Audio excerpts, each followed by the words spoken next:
Anda masih menyaksikan Zona Cuan dan masih bersama kami Aidil Akbar, Ketua Asosiasi Perencana Keuangan International Association of Registered Financial Consultants atau IARFC Indonesia. Ya Pak Aidil, Ya, terkait dengan tadi kan kita mencari pekerjaan untuk menabung. Untuk ya. menabung pun kita ujungnya pasti pengen punya aset. Mhm. Bagaimana sih aset-aset yang harusnya kita miliki untuk menjaga nilai kekayaan kita sebetulnya mana yang paling baik?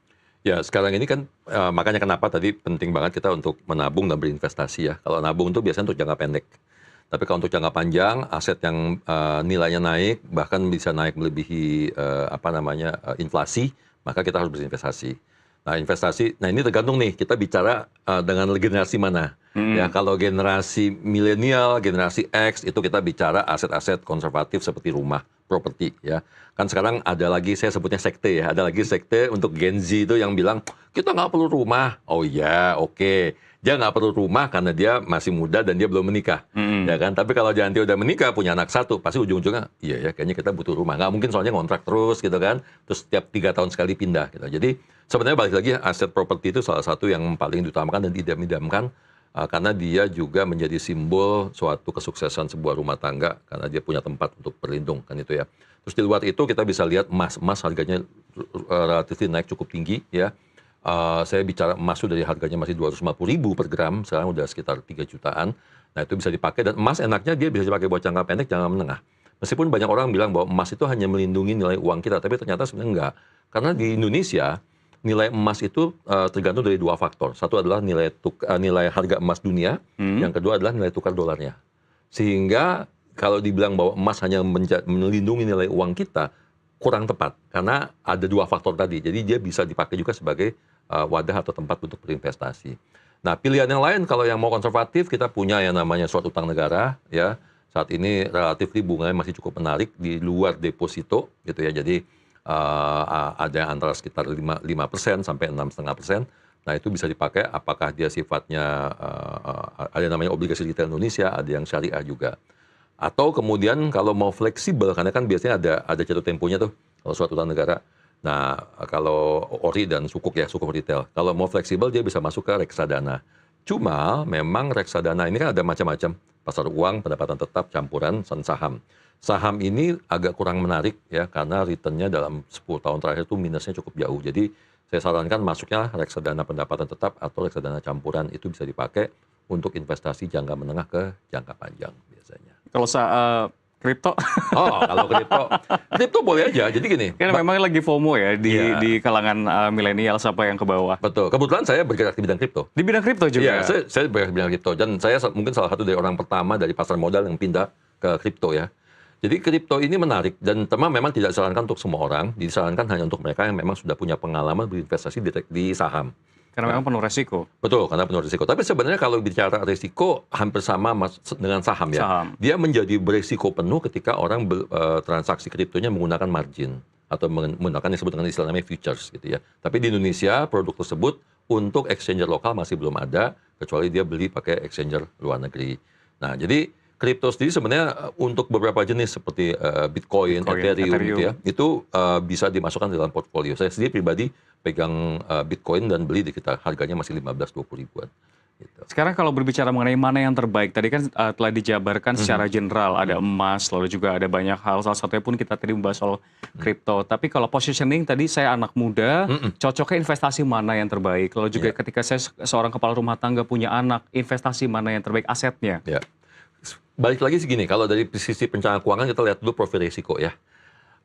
Teorinya mengatakan bahwa anak muda maka dia semakin agresif. Makanya kenapa kebanyakan pemain kripto adalah anak muda, ya kan? Oh, jadi kalau dia masih anak muda, maka dia punya dulu emergency fund 3 bulan, sisanya dia boleh investasi yang agresif. Apa tuh yang agresif? Saham atau kripto. Ya. Nah, ini pun juga dibelah dua lagi. Karena gini, kebanyakan yang main masuk ke saham dan kripto ini adalah melihatnya sebagai trading. Orang jual beli. Jual beli nggak ada salahnya, tapi buat mereka yang memang punya waktu untuk menganalisa, gitu ya. Tapi buat kita yang masih kerja, masih siaran, ya saya masih kerja kantoran, saya nggak mungkin lah trading. Saya lebih cocok masuknya ke investing. Nah, ketika saya investing, maka saya carilah saham-saham yang memang bisa dipakai buat jangka panjang. Kripto pun juga sama. Makanya kenapa tadi muncul Bitcoin dan Ethereum, gitu ya. Nah, itu untuk yang sudah masih muda. Nah, untuk yang berumah tangga, punya anak 1 dan 2 ini kan udah mulai usia-usia mau ke arah 30-an nih, ya, di atas 30 bahkan. Biasanya udah lebih mature, ngambil resikonya udah agak lagi sedikit takut gitu ya. Nah, di situ baru mulai variasi portfolio tadi mulai masuk gitu ya. Jadi artinya dia boleh investasi jangka panjang dan berisiko, tapi hanya porsi untuk jangka panjangnya aja. Jangka menengahnya dia pasti mikir, oh nanti kalau saya mau punya anak, berarti nanti biaya buat melahirkan. Kalau sudah punya anak, berarti ini biaya untuk dia masuk TK. Masuk TK tuh atau masuk SD, 5 tahun lagi, 6 tahun lagi, sangat cepat itu sebenarnya. Gitu ya. Jadi itu bisa dipersiapkan dari sekarang untuk masuk tadi ke produk, misalnya emas, atau obligasi gitu ya. Nah itu bisa dipakai. Jadi persentasenya akan tergantung dari berapa besar sih kebutuhannya dan seberapa besar kemampuan dia untuk mencicil atau menabung setiap bulan. Sebelum kita membahas lebih dalam lagi, saya ingin mundur lagi nih Pak Aidil. Karena kan kita ketahui penonton dari NTV ini bukan hanya pelaku pasar saham saja, namun juga banyak ibu-ibu rumah tangga yang justru memang mengelola keuangan dari para suami dan juga keluarga. Apa sih sebetulnya supaya kita bisa melek dan juga aware terhadap literasi keuangan, financial planning, hal-hal apa saja yang biasanya paling sering dilakukan terkait dengan kesalahan dalam mengelola keuangan mereka dan juga investasi? Ya. Jadi gini, sekarang ini kan banyak sekali terjadi scam ya, dan ini cukup menyedihkan. Dan ini sebenarnya sesuatu yang berulang terus. Jadi yang paling waspada adalah nomor 1, jangan sampai kena scam. Scam itu bisa macam-macam ya, bisa pakai telepon, bisa diajakin untuk ikut, gara-gara FOMO, teman ikut, kemudian kita diiming-imingi, oh saya dapat sekian persen. Saya pribadi aja masih suka di DM pakai Instagram, ngajakin seperti itu. Bayangkan ya gitu. Nah jadi untuk ibu-ibu yang paling penting adalah tadi 1, pelajari produknya. Nomor 1, produk itu kita punya otoritas di Indonesia ya, ada Bank Indonesia untuk menjaga perbankan, ada OJK Otoritas Jasa Keuangan untuk semua produk kecuali produk-produk komoditi, ada Bapepti untuk pegang produk komoditi, kemudian ada koperasi, Kementerian Koperasi.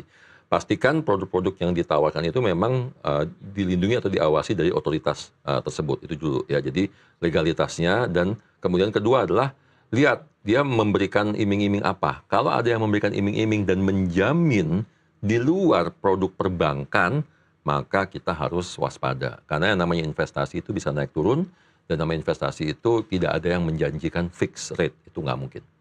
Ini akan menjadi pertanyaan terakhir saya, Pak Aidil. Mungkin bisa diceritakan juga kepada para sahabat NTV, apa saja yang harus dilakukan, mungkin langkah-langkah, atau mungkin ada beberapa statement disampaikan supaya masyarakat ini bisa mengetahui apa yang harus dilakukan agar keuangannya sehat, atau biar lebih melek lagi mau mengatur keuangannya biar lebih sehat, dan juga mulai mengetahui dan juga mengantisipasi agar aset mereka tetap terlindungi di tengah ketidakpastian global ini, Pak. Ya, balik lagi tadi, atur cash flow dengan baik, gitu ya, persiapan emergency dengan baik juga, ya, cukupi kebutuhan tadi 3 bulan atau 6 bulan atau 12 bulan, kemudian harus punya asuransi, karena kita tidak ingin ketika terjadi gonjang-ganjing, mungkin ekonomi Indonesia terdampak, keuangan kita terdampak, terus tiba-tiba sakit, gitu ya. Jadi asuransi harus punya, kalau belum mampu pakai BPJS, kalau mampu beli lagi asuransi dari perusahaan swasta, gitu ya.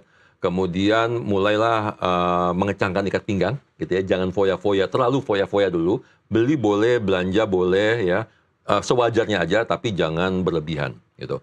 Dan tetap investasi itu mesti jalan. Karena kenapa? Karena ketika kondisi lagi gonjang-ganjing, ketika saham lagi turun seperti tadi, misalnya ya kan, itu adalah opportunity. Ketika kripto lagi turun, itu opportunity untuk kita beli selama kita holdnya buat jangka panjang minimum 3 atau 5 tahun ke atas. Itu dia tadi telah disampaikan oleh Pak Aidil Akbar yang memang membuat kita akhirnya bisa semoga lebih melek ya terkait dengan literasi keuangan, lalu juga supaya keuangan bisa lebih sehat. Sekali lagi terima kasih telah bergabung bersama kami Pak Aidil Akbar, Ketua Asosiasi Perencana Keuangan International Association of Registered Financial Consultants atau IARFC Indonesia. Udah ngobrol-ngobrol di Zona Cuan, dan kita akan kembali pemirsa ke Nusantara Business Hour.